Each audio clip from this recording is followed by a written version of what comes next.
माफ़ कर दो जी, विधानसभा में दे देंगे। अब कब के तो बीजेपी की रटक काट लेंगे। बीजेपी की तो फिर रटक काटोगे, हमारी काटोगे तो माटी डाल वो बातें थी आपके समक्ष में भी कही है बड़े विस्तार से, उनको रिपीट करने का तब कोई औचित्य नहीं है। हम फील्ड में अपने कार्यकर्ताओं के सारे जोश और उत्साह के साथ उतरेंगे और फिर परिस्थितियां वही बनाएंगे जैसी मैंने कहा कि 24 दिन में जननायक जनता पार्टी थी, आज जननायक जनता पार्टी वो जनता पार्टी बनी थी और 31 दिन में हमने जनता दल बना करके भी परिस्थितियां चेंज की थी।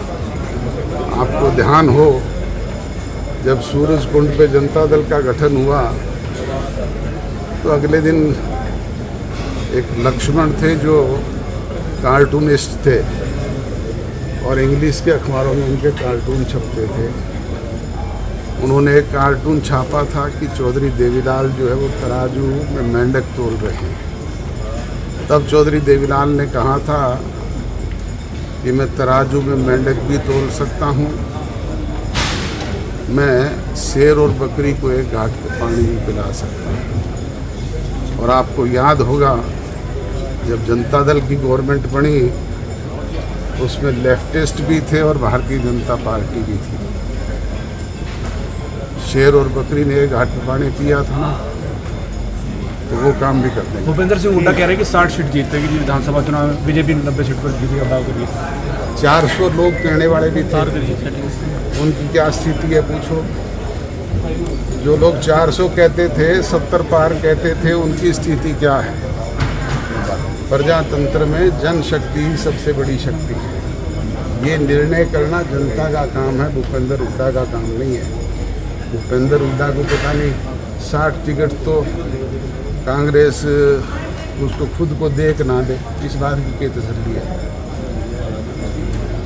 अरे लड़े तो वो राज्यसभा वाला लड़ लेना, रोका कौन है।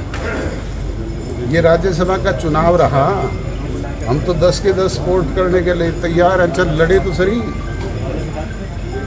बीजेपी विधानसभा चुनाव अकेले लड़ेगी या फिर गठबंधन? परिस्थितियाँ बदलती रहती है राजनीति में। ये घोषणा भविष्य से पहले करना ठीक नहीं होता। जो स्थिति होगी सबसे पहले उसका आकलन करके आपको बताएंगे, प्रेस को बताएंगे। सर आपको भी लगता है कि बीजेपी के साथ जाना भूल थी, नुकसान आपको हुआ इसका? अब सारी दुनिया कह रही है, मैं थोड़ा ही कह रहा हूँ। जो हमारे साथ घूमते थे चुनाव में, उन्होंने भी कहा कि इस बार माफ़ कर दो जी, विधानसभा में दे देंगे।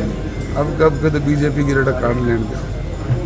अरे मेरे को बीजेपी की तो क्या रटक काटोगे, हमारी काटोगे तो माटी डाल काट। क्या उम्मीद क्या लगती है सर आगामी चुनाव से, क्या उम्मीद?